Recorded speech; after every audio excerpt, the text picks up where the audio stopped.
Apocolocyntosis, narrated by a Letters from Lions.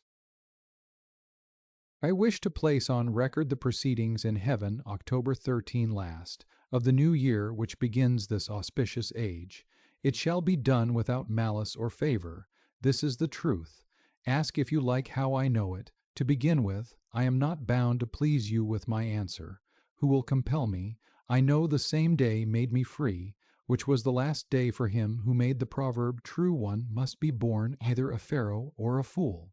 If I choose to answer, I will say whatever trips off my tongue. Who has ever made the historian produce witness to swear for him? But if an authority must be produced, ask of the man who saw Drusilla translated to heaven. The same man will aver he saw Claudius on the road, and carry one. Will he nil he? All that happens in heaven he needs must see. He is the custodian of the Appian way. By that route, you know, both Tiberius and Augustus went up to the gods. Question him, he will tell you the tale when you are alone. Before company he is dumb. You see he swore in the Senate that he beheld Drusilla mounting heavenwards, and all he got for his good news was that everybody gave him the lie, since when he solemnly swears he will never bear witness again to what he has seen, not even if he had seen a man murdered in open market. What he told me I report plain and clear, as I hope for his health and happiness. Now had the sun with shorter course drawn in his risen light, and by equivalent degrees grew the dark hours of night. Victorious Cynthia now held sway over a wider space. Grim winter drove rich autumn out, and now usurped his place. And now the fiat had gone forth that Bacchus must grow old. The few last clusters of the vine were gathered ere the cold. I shall make myself better understood if I say the month was October, the day was the 13th. What hour it was I cannot certainly tell. Philosophers will agree more often than clocks, but it was between midday and 1 afternoon. Clumsy creature, you say, the poets are not content to describe sunrise and sunset, and now they even disturb the midday siesta. Will you thus neglect so good an hour? Now the sun's chariot had gone by the middle of his way. Half wearily he shook the reins, nearer to night than day, and led the light along the slope that down before him lay. Claudius began to breathe his last, and could not make an end of the matter. Then Mercury, who had always been much pleased with his wit, drew aside one of the three fates, and said, "Cruel beldame, why do you let the poor wretch be tormented? After all this torture cannot he have a rest? 64 years it is now since he began to pant for breath. What grudge is this you bear against him and the whole empire?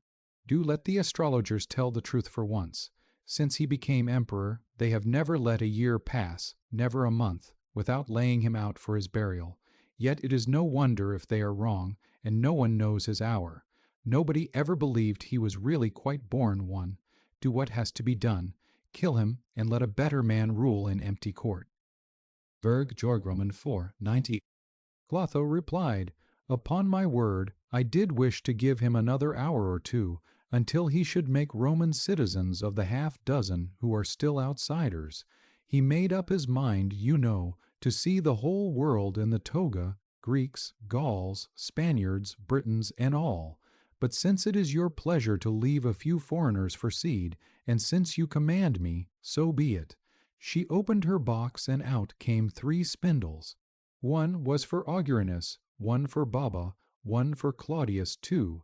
These 3, she says, I will cause to die within 1 year, and at no great distance apart, and I will not dismiss him unattended. Think of all the thousands of men he was wont to see following after him, thousands going before, thousands all crowding about him, and it would never do to leave him alone on a sudden. These boon companions will satisfy him for the nonce. This said, she twists the thread around his ugly spindle once, snaps off the last bit of the life of that imperial dunce. But Lachesis, her hair adorned, her tresses neatly bound, Pierian laurel on her locks, her brows with garlands crowned, plucks me from out the snowy wool new threads as white as snow, which handled with a happy touch change color as they go. Not common wool, but golden wire, the sisters' wondering gaze, as age by age the pretty thread runs down the golden days.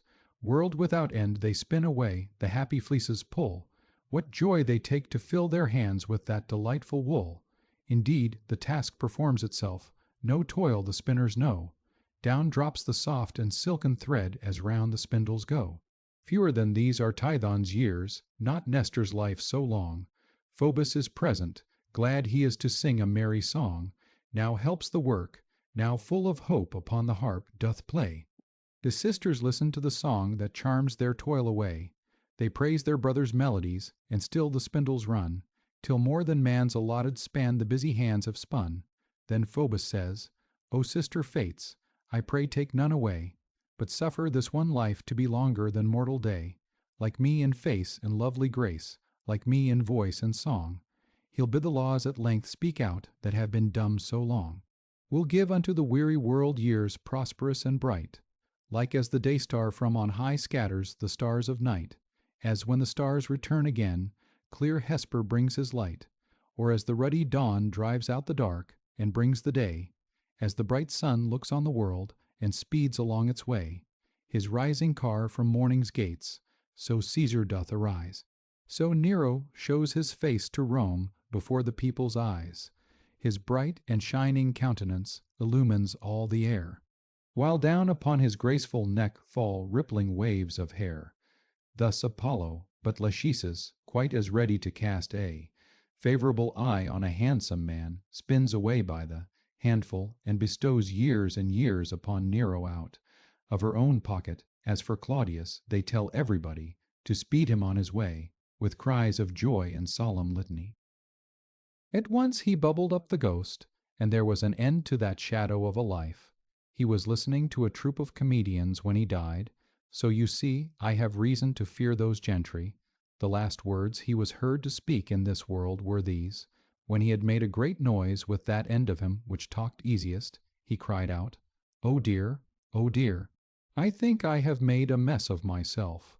Whether he did or no, I cannot say, but certain it is he always did make a mess of everything. What happened next on earth it is mere waste of time to tell, for you know it all well enough, and there is no fear of your ever forgetting the impression which that public rejoicing made on your memory. No one forgets his own happiness. What happened in heaven you shall hear, for proof please apply to my informant. Word comes to Jupiter that a stranger had arrived, a man well set up, pretty gray. He seemed to be threatening something, for he wagged his head ceaselessly, he dragged the right foot. They asked him what nation he was of. He answered something in a confused mumbling voice. His language they did not understand. He was no Greek and no Roman, nor of any known race. On this Jupiter bids Hercules go and find out what country he comes from. You see, Hercules had traveled over the whole world, and might be expected to know all the nations in it. But Hercules, the first glimpse he got, was really much taken aback, although not all the monsters in the world could frighten him, when he saw this new kind of object, with its extraordinary gait, and the voice of no terrestrial beast, but such as you might hear in the leviathans of the deep, hoarse, and inarticulate. He thought his 13th labor had come upon him. When he looked closer, the thing seemed to be a kind of man. Up he goes, then, and says what your Greek finds readiest to his tongue. Odd I, 17. Who art thou, and what thy people? Who thy parents? Where thy home? Claudius was delighted to find literary men up there, and began to hope there might be some corner for his own historical works. So he caps him with another Homeric verse, explaining that he was Caesar. Odd Roman 9. Breezes wafted me from Ilion unto the Ciconian land.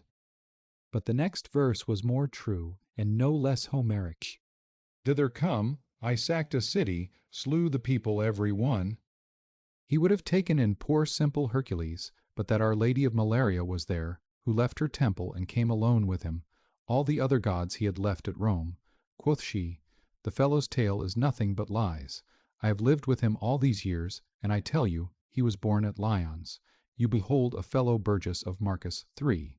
As I say, he was born at the 16th milestone from Vienne, a native Gaul. So of course he took Rome, as a good Gaul ought to do. I pledge you my word that in Lyons he was born, where Licinus IV was king so many years. But you that have trudged over more roads than any muleteer that plies for hire, you must have come across the people of Lyons, and you must know that it is a far cry from Xanthus to the Rhone. At this point Claudius flared up, and expressed his wrath with as big a growl as he could manage. What he said nobody understood.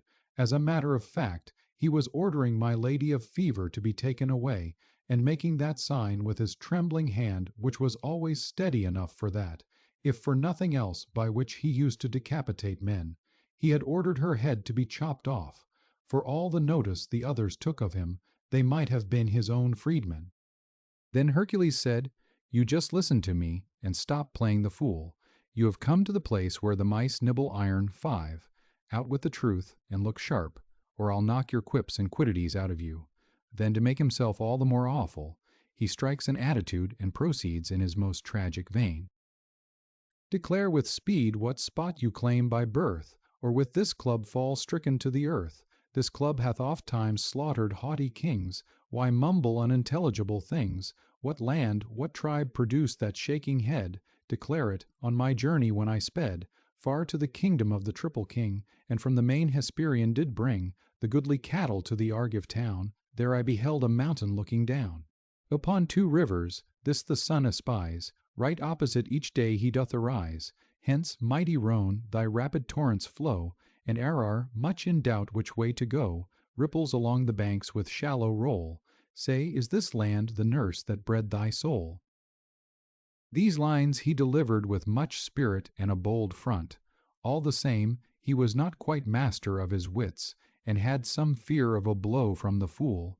Claudius, seeing a mighty man before him, saw things looked serious, and understood that here he had not quite the same preeminence as at Rome, where no one was his equal. The Gallic cock was worth most on his own dunghill. So this is what he was thought to say, as far as could be made out. "I did hope, Hercules, bravest of all the gods, that you would take my part with the rest, and if I should need a voucher, I meant to name you who know me so well. Do but call it to mind, how it was I used to sit in judgment before your temple whole days together during July and August. You know what miseries I endured there in hearing the lawyers plead day and night. If you had fallen amongst these, you may think yourself very strong, but you would have found it worse than the sewers of Augeas. I drained out more filth than you did. But since I want—" Some pages have fallen out in which Hercules must have been persuaded. The gods are now discussing what Hercules tells them. "No wonder you have forced your way into the Senate house. No bars or bolts can hold against you. Only do say what species of god you want the fellow to be made. An Epicurean god he cannot be, for they have no troubles and cause none. A Stoic, then, how can he be globular, as Varro says, without a head or any other projection? There is in him something of the Stoic god, as I can see now. He has neither heart nor head. Upon my word, if he had asked this boon from Saturn, he would not have got it, though he kept up Saturn's feast all the year round, a truly Saturnalian prince. A likely thing he will get it from Jove, whom he condemned for incest as far as in him lay, for he killed his son-in-law Silenus, because Silenus had a sister, a most charming girl, called Venus by all the world, and he preferred to call her Juno. Why, says he, I want to know why his own sister, read your books, stupid, you may go half-way at Athens, the whole way at Alexandria. Because the mice lick meal at Rome, you say. Is this creature to mend our crooked ways? What goes on in his own closet he knows not. 6, and now he searches the regions of the sky, wants to be a god. Is it not enough that he has a temple in Britain, that savages worship him and pray to him as a god, so that they may find a fool's 7 to have mercy upon them? At last it came into Jove's head that while strangers were in the house it was not lawful to speak or debate. My lords and gentlemen, said he, I gave you leave to ask questions, and you have made a regular farmyard 8 of the place. Be so good as to keep the rules of the house. What will this person think of us, whoever he is? So Claudius was led out, and the first to be asked his opinion was Father Janus. He had been made consul-elect for the afternoon of the next 1st of July, 9 being as shrewd a man as you could find on a summer's day, for he could see, as they say, before and behind 10. He made an eloquent harangue, because his life was passed in the forum, but too fast for the notary to take down. That is why I give no full report of it, for I don't want to change the words he used. He said a great deal of the majesty of the gods, and how the honor ought not to be given away to every Tom, Dick, or Harry. Once, said he, it was a great thing to become a god. Now you have made it a farce. Therefore, that you may not think I am speaking against one person instead of the general custom, I propose that from this day forward the god head be given to none of those who eat the fruits of the earth, or whom Mother Earth doth nourish. After this bill has been read a third time, whosoever is made, said, or portrayed to be God, I vote he be delivered over to the bogies, and at the next public show be flogged with a birch amongst the new gladiators. The next to be asked was Dispater, son of Vicopoda, he also being consul-elect, and a moneylender. By this trade he made a living, used to sell rights of citizenship in a small way. Hercules trips me up to him daintily, and tweaks him by the ear. So he uttered his opinion in these words, inasmuch as the blessed Claudius is akin to the blessed Augustus, and also to the blessed Augusta, his grandmother, whom he ordered to be made a goddess, and whereas he far surpasses all mortal men in wisdom, and seeing that it is for the public good that there be someone able to join Romulus in devouring boiled turnips, I propose that from this day forth blessed Claudius be a god, to enjoy that honor with all its appurtenances in as full a degree as any other before him, and that a note to that effect be added to Ovid's Metamorphoses. The meeting was divided, and it looked as though Claudius was to win the day. For Hercules saw his iron was in the fire, trotted here and trotted there, saying, Don't deny me, I make a point of the matter. I'll do as much for you again when you like. You roll my log, and I'll roll yours. One hand washes another. Then arose the blessed Augustus, when his turn came, and spoke with much eloquence 11. I call you to witness, my lords and gentlemen, said he, that since the day I was made a god I have never uttered one word. I always mind my own business, but now I can keep on the mask no longer, nor conceal the sorrow which shame makes all the greater. Is it for this I have made peace by land and sea? For this have I calmed intestine wars, for this laid a firm foundation of law for Rome, adorned it with buildings, and all that my lords' words fail me, there are none can rise to the height of my indignation. I must borrow that saying of the eloquent Messala Corvinus, I am ashamed of my authority. 12. This man, my lords, who looks as though he could not hurt a fly, used to chop off heads as easily as a dog sits down. But why should I speak of all those men, and such men? There is no time to lament for public disasters, when one has so many private sorrows to think of. I leave that, therefore, and say only this, for even if my sister knows no Greek, I do. The knee is nearer than the shin. 13. This man you see, who for so many years has been masquerading under my name, has done me the favor of murdering 2 Julias, great-granddaughters of mine, one by cold steel and one by starvation, and one great-grandson. 50. Silenus, see, Jupiter, whether he had a case against him. At least it is your own if you will be fair. Come tell me, blessed Claudius, why of all those you killed, both men and women, without a hearing, why you did not hear their side of the case first, before putting them to death. Where do we find that custom? It is not done in heaven. Look at Jupiter. All these years he has been king, and never did more than once to break Vulcan's leg. Iliadae 591. Whom seizing by the foot he cast from the threshold of the sky. And once he fell in a rage with his wife and strung her up. Did he do any killing? You killed Messalina, whose great uncle I was no less than yours. I don't know, did you say? Curse you, that is just it. Not to know was worse than to kill.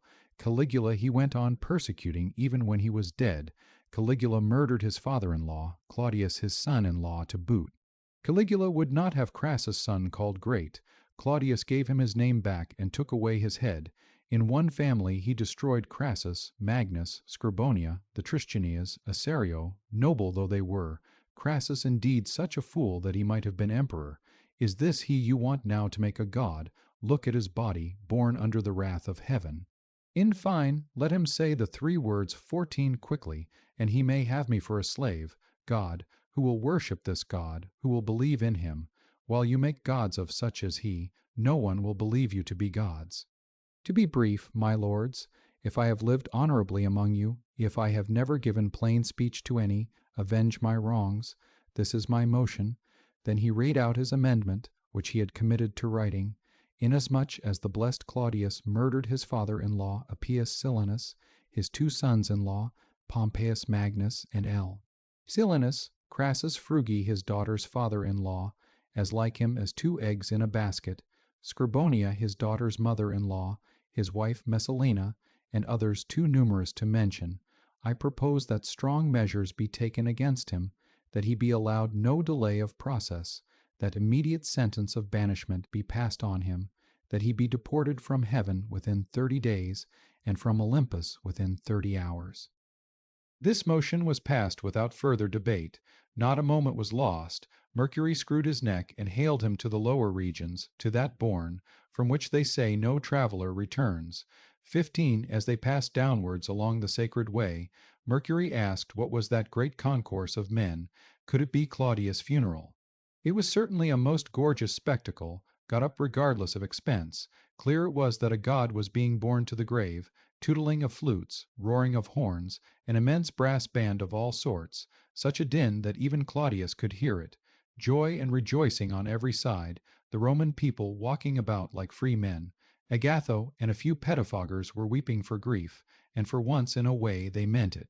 The barristers were crawling out of their dark corners, pale and thin, with hardly a breath in their bodies, as though just coming to life again. One of them, when he saw the pettifoggers putting their heads together and lamenting their sad lot, up comes he and says, "Did not I tell you the Saturnalia could not last forever?" When Claudius saw his own funeral train, he understood that he was dead, for they were chanting his dirge in anapaests, with much mopping and mouthing. "Pour forth your laments, your sorrow declare. Let the sounds of grief rise high in the air, for he that is dead had a wit most keen, was bravest of all that on earth have been. Race-horses are nothing to his swift feet. Rebellious Parthians he did defeat. Swift after the Persians his light shafts go, for he well knew how to fit arrow to bow. Swiftly the striped barbarians fled. With one little wound he shot them dead. And the Britons beyond in their unknown seas, blue-shielded Brigantians too, all these, he chained by the neck as the Roman slaves. He spake, and the ocean with trembling waves accepted the acts of the Roman law. O weep for the man this world never saw. One quicker a troublesome suit to decide, when only one part of the case had been tried. He could do it indeed, and not hear either side, who will now sit in judgment the whole year round, now he that is judge of the shades underground. Once ruler of 50 cities in Crete, must yield to his better and take a back seat. Mourn, mourn, pettifoggers, ye venal crew, and you, minor poets, woe, woe is to you, and you above all, who get rich quick, by the rattle of dice and the 3-card trick. Odes Roman 2, 13, 35. Claudius was charmed to hear his own praises sung, and would have stayed longer to see the show, but the Talthybius 16 of the gods laid a hand on him and led him across the campus Martius, first wrapping his head up close that no one might know him, until betwixt Tiber and the subway he went down to the lower regions. 17, his freedman Narcissus had gone down before him by a short cut, ready to welcome his master.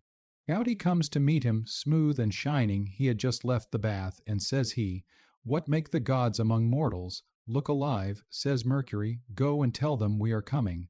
Away he flew, quicker than tongue can tell. It is easy going by that road, all downhill.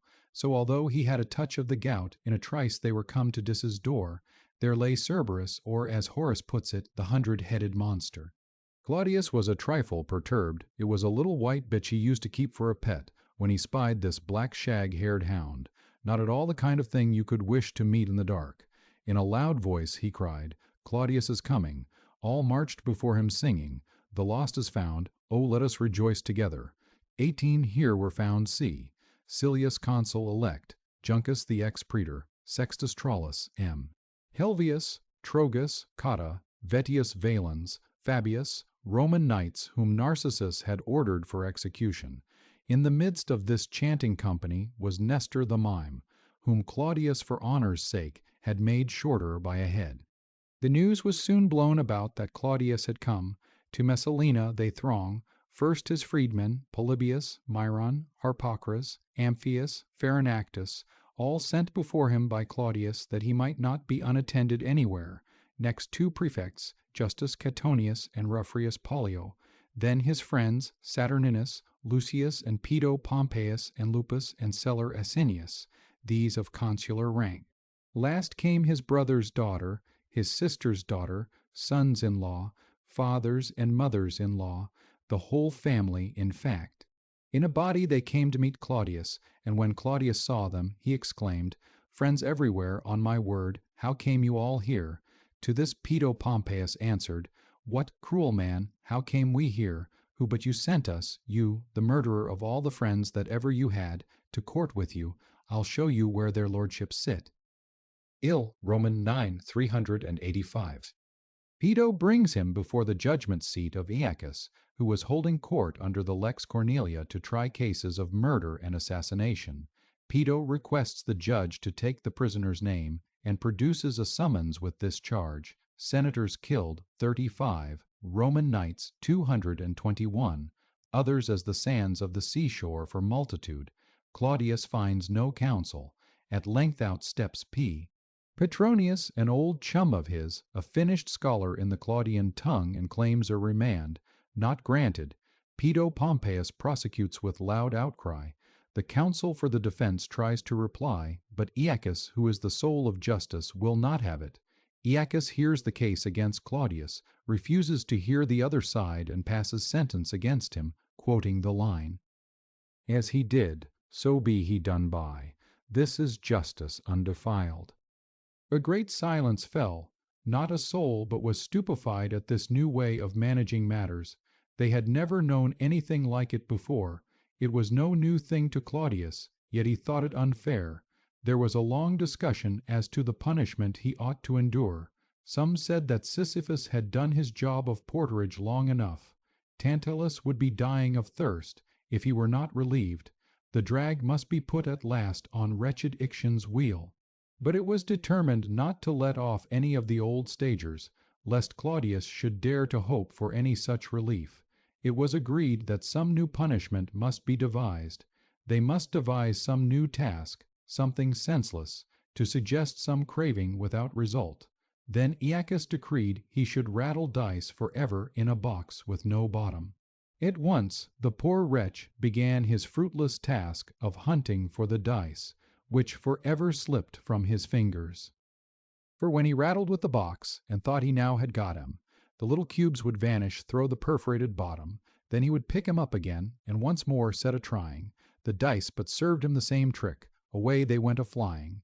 So still he tries, and still he fails, still searching long he lingers, and every time the tricksy things go slipping through his fingers. Just so, when Sisyphus at last once gets there with his boulder, he finds the labor all in vain, it rolls down off his shoulder.